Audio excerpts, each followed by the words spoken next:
Hello everyone. I'm Purnima, working as Assistant Professor in the Department of ECE at SNS College of Technology, Coimbatore.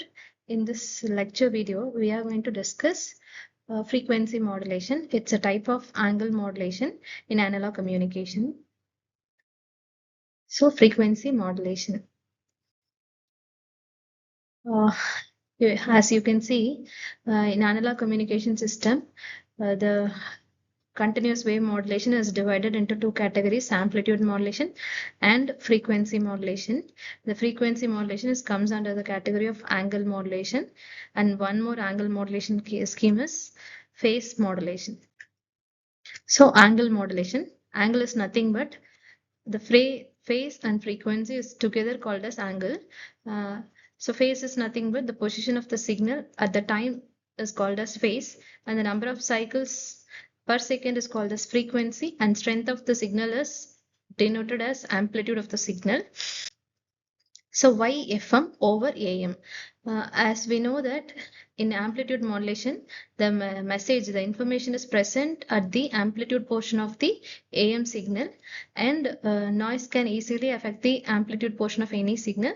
So AM has less immunity, noise immunity. So that's the reason we are going to the next modulation called as frequency modulation. It's a type of angle modulation. So due to frequency modulation, the amplitude is remains unchanged. So it produces a superior sound quality because our information is present in the frequency of the signal. The next definition of FM signal.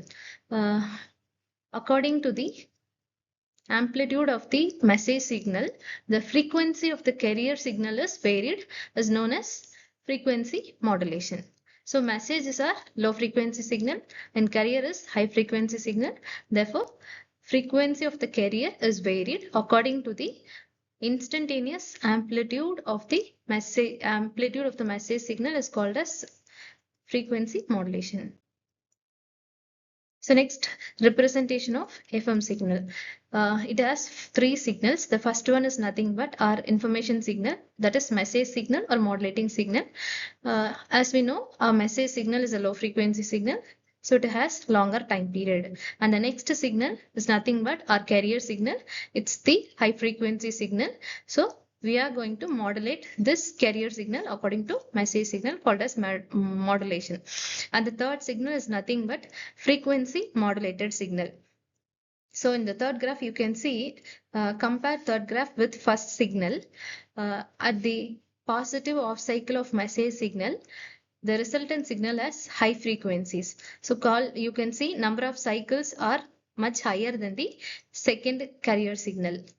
At the same time, for the negative off cycle of message signal, the frequency modulated signal has lower frequency. So it has longer time period when compared to the second carrier signal. So this is how the frequency modulation is carried out. The next is time domain analysis of FM signal. The first signal input is m of t, that is our message signal, AM cos omega mt, and second is high frequency carrier signal, AC cos omega ct, and the resultant frequency modulator signal. In frequency modulator, frequency of the carrier is varied instantaneously. So that is denoted as omega I, which is equal to omega c carrier frequency plus kf AM.